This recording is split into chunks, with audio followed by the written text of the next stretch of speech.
Bienvenidas, bienvenidos, soy Ana Celentano y los voy a acompañar en este ciclo especial de Clate Visión sobre el convenio 190 de la Organización Internacional del Trabajo sobre la eliminación de la violencia y el acoso en el ámbito laboral. Este ciclo consta de 4 programas especiales donde debatiremos y conoceremos un poco más sobre esta nueva norma que aborda una problemática muy extendida en nuestra región y en todo el mundo.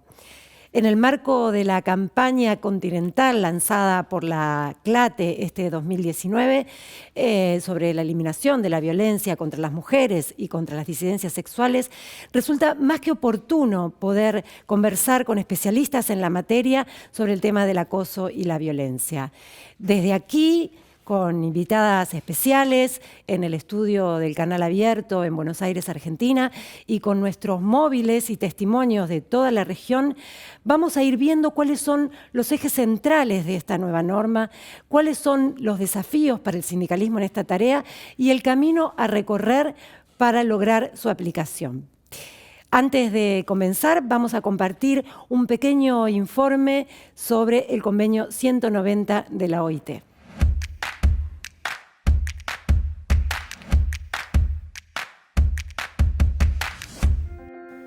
¿Qué sucede cuando en el trabajo se viven situaciones de violencia?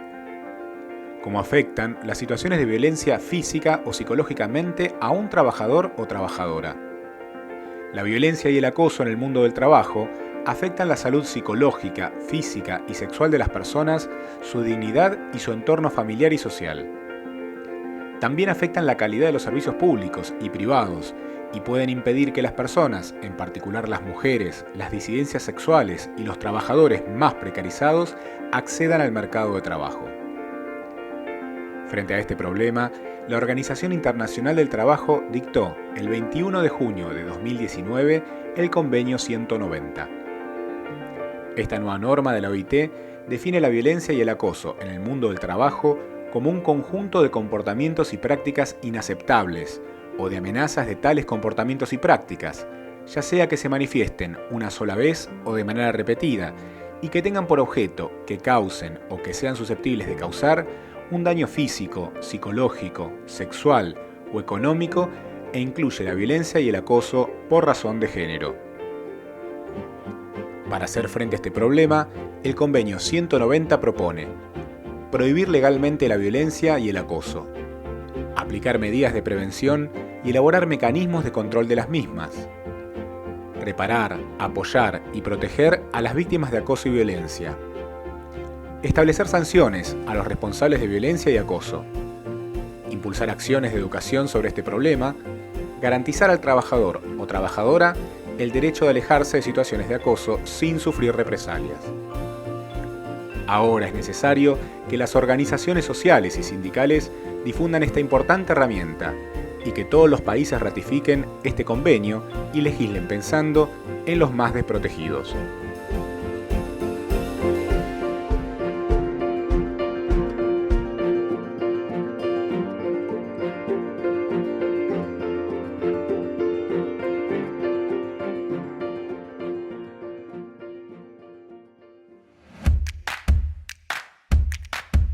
Ahora quiero compartir con ustedes la nota que le realizamos a Gladys Sosa.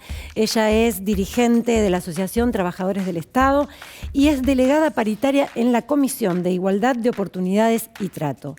Gladys nos va a contar cómo fue el debate y la aprobación del protocolo de implementación de la licencia por violencia de género para las trabajadoras del Estado Nacional en Argentina.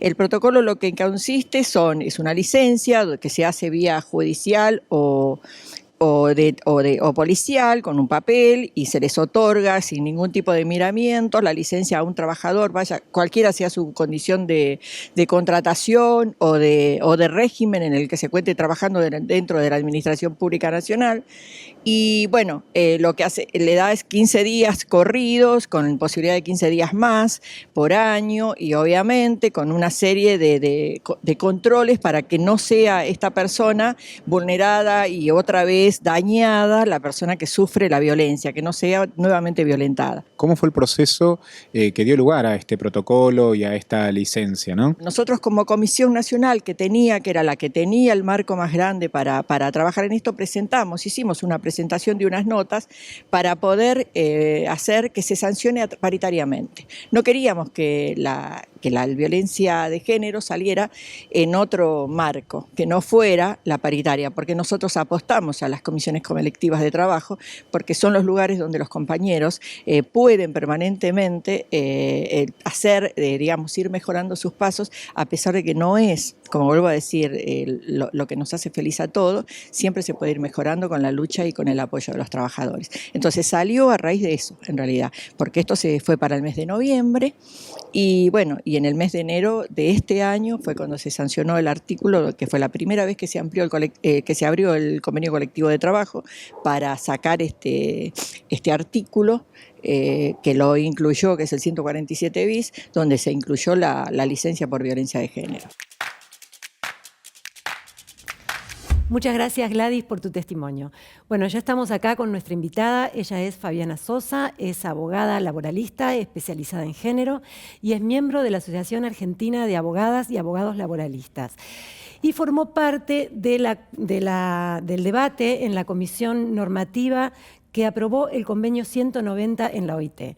Buenos días, Fabiana, ¿cómo estás? Bien, muchas gracias. Buenos días a todos y a todas. Bueno, gracias por estar acá. Contanos, Fabiana, ¿cómo fue el proceso de debate en la OIT para llegar a la aprobación de este convenio tan importante? Bueno, fue muy interesante. El debate comenzó en el año 2015, en noviembre del 2015, se decidió incluir en el orden del día de la Conferencia Internacional del Trabajo, que se celebra todos los años en el marco de la OIT, se decidió incluir un punto vinculado sobre acoso y violencia en el mundo del trabajo. Inicialmente, el tema de violencia en el mundo del trabajo se abordaba desde la perspectiva de las mujeres. Esto formó parte de los debates internos, que después decidieron incluir a varones y mujeres y a todos los otros colectivos dentro de la normativa que se iba a discutir. Esto se puso en el orden del día, como se dice, y se empezó a trabajar en el procedimiento de doble discusión, que comenzó en el año 2018, en la primera etapa de esta doble discusión, y finalizó este año con la adopción de ambos instrumentos el 21 de junio del 2019. Ajá. Y este proceso se hizo justamente con todo el trabajo del comité de expertos y un articulado previo con los movimientos internacionales de los sindicatos. Grupos de empleadores también participaron en este procedimiento previo de discusión y envío de preguntas y cuestionarios que se enviaron también a los países para que dijeran si estaban a favor de un convenio, una recomendación o ambos o ninguno. Ajá. Y bueno, todo esto formó parte de los debates previos. Y contanos cómo fue el rol de las mujeres en este proceso. Sabemos que hubo muchas mujeres en la comisión normativa. Sí. ¿Cómo fue el proceso de debate con las mujeres, que seguramente ayudó mucho a que el convenio finalmente saliera? Y también hacía mucho tiempo, ¿no?, que la OIT no impulsaba un nuevo convenio. Sí, sí. Empiezo por el final y después voy a la otra parte que es jugosa. En la OIT, en principio te cuento que este fue el año del centenario de la OIT. Por eso es muy importante recalcar esto, porque en el año del centenario de la OIT, a 100 años de la Declaración de Filadelfia, que fue fundacional de la OIT y que establece el marco y los principios fundamentales sobre los cuales va a funcionar esta única agencia tripartita de Naciones Unidas, que es la OIT, donde intervienen Estados miembros, grupo de empleadores y grupo de trabajadores, que es el diálogo social famoso, claro, que prima en la elaboración de los convenios, ¿no?, y de los instrumentos que surjan de ahí.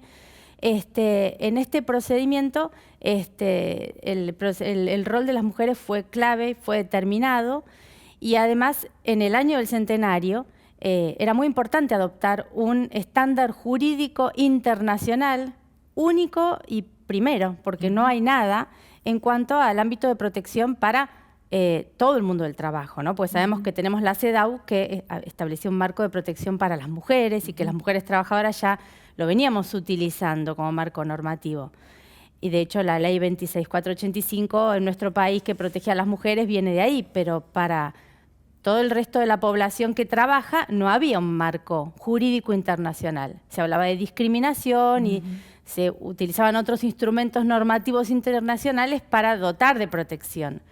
Entonces, en ese sentido era muy importante que en el año del centenario de la OIT, donde se trabajaba mucho en la declaración del centenario y qué iba a decir y qué no, hablando de las tecnologías del futuro del trabajo, es clave que se haya abordado y finalmente adoptado el convenio, la recomendación y una resolución también que hay, que complementa todo esto. Y no se hacía no se elaboraba ningún documento normativo de este carácter convencional desde, creo que fue el 98, el Convenio de Trabajadoras Domésticas.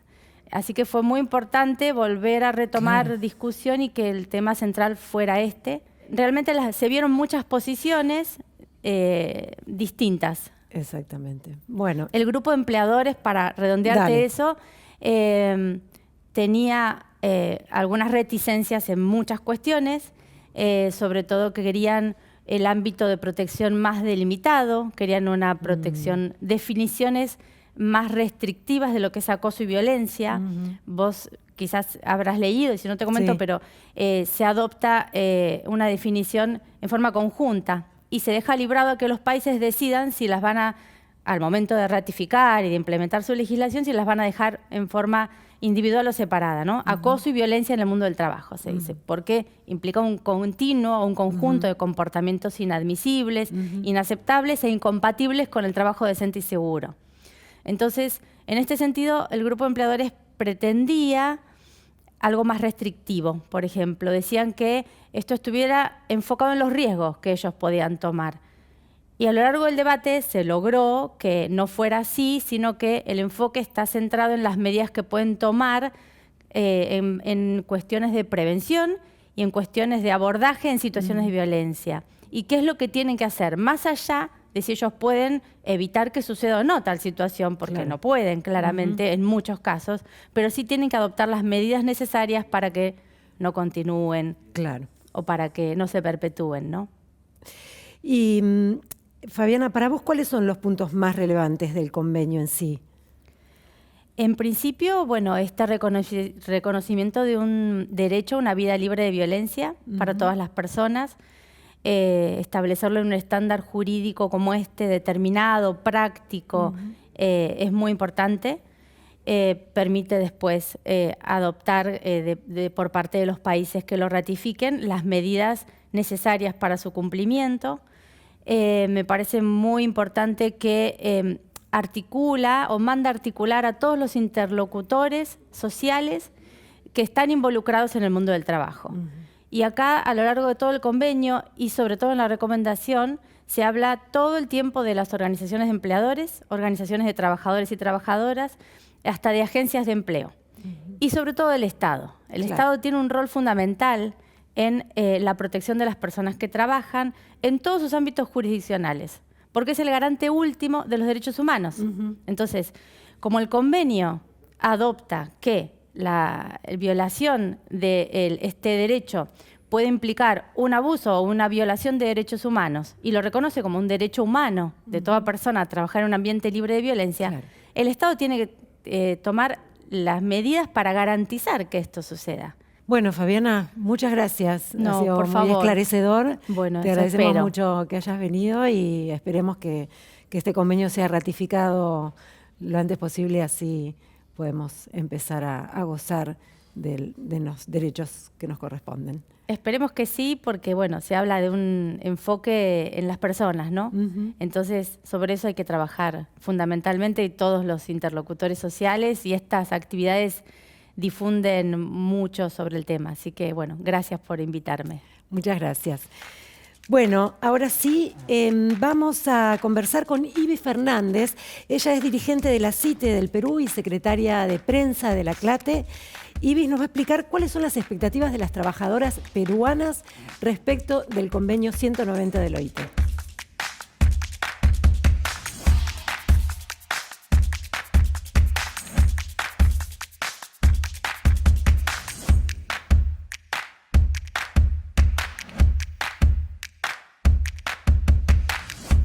Ibis, ¿cómo afecta a las trabajadoras peruanas la problemática de la violencia y el acoso por razón de género? Buenos días, Ana. Reciban un saludo muy afectuoso desde Lima, Perú.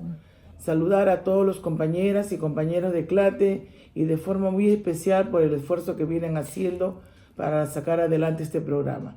Sobre la pregunta al respecto, quisiera señalar de que las mujeres trabajadoras, especialmente las del sector estatal, viven la problemática de la violencia y del acoso laboral como en todas partes del mundo. No sin antes señalar que el Perú es uno de los países más vulnerables, que no hay garantías para las mujeres y con el agravante de que cada 2 días asesinan a mujeres. O sea, el feminicidio está a la orden del día, ya se debería declarar en emergencia en nuestro país. Pero volviendo a la pregunta, afecta en demasía porque las mujeres no tienen garantías en su centro laboral.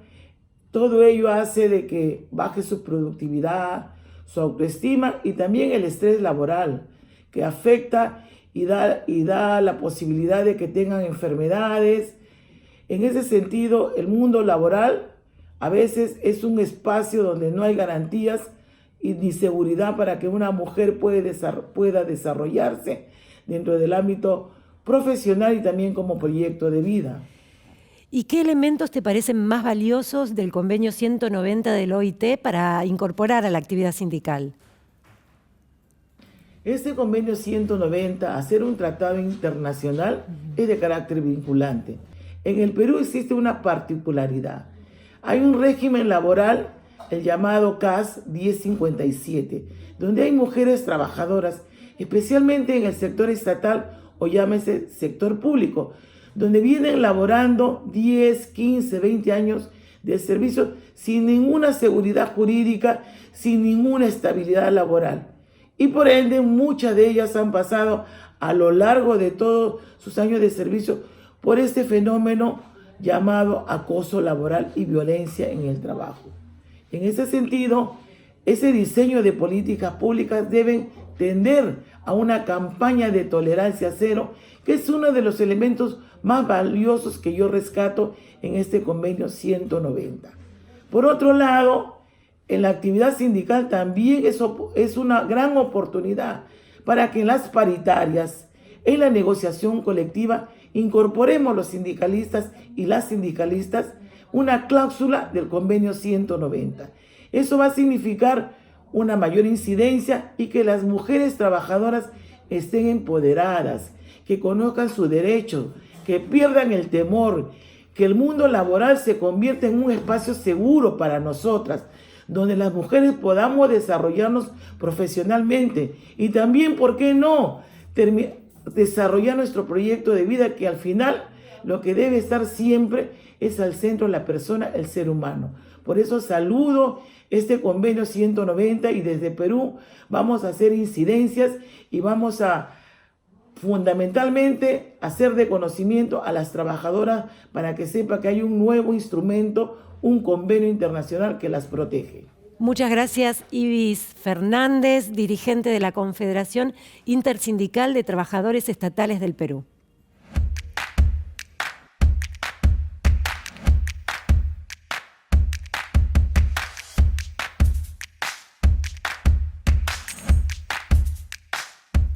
Muy bien, aquí termina este primer capítulo sobre el convenio 190 de la OIT sobre el acoso y la violencia en el mundo del trabajo. Les recordamos que en las próximas entregas vamos a seguir profundizando sobre el alcance de esta norma con más entrevistas a legisladoras, a dirigentes sindicales y a especialistas en el tema. También les queremos recordar que pueden volver a ver este programa a través de nuestro canal en YouTube y a través de nuestras redes sociales.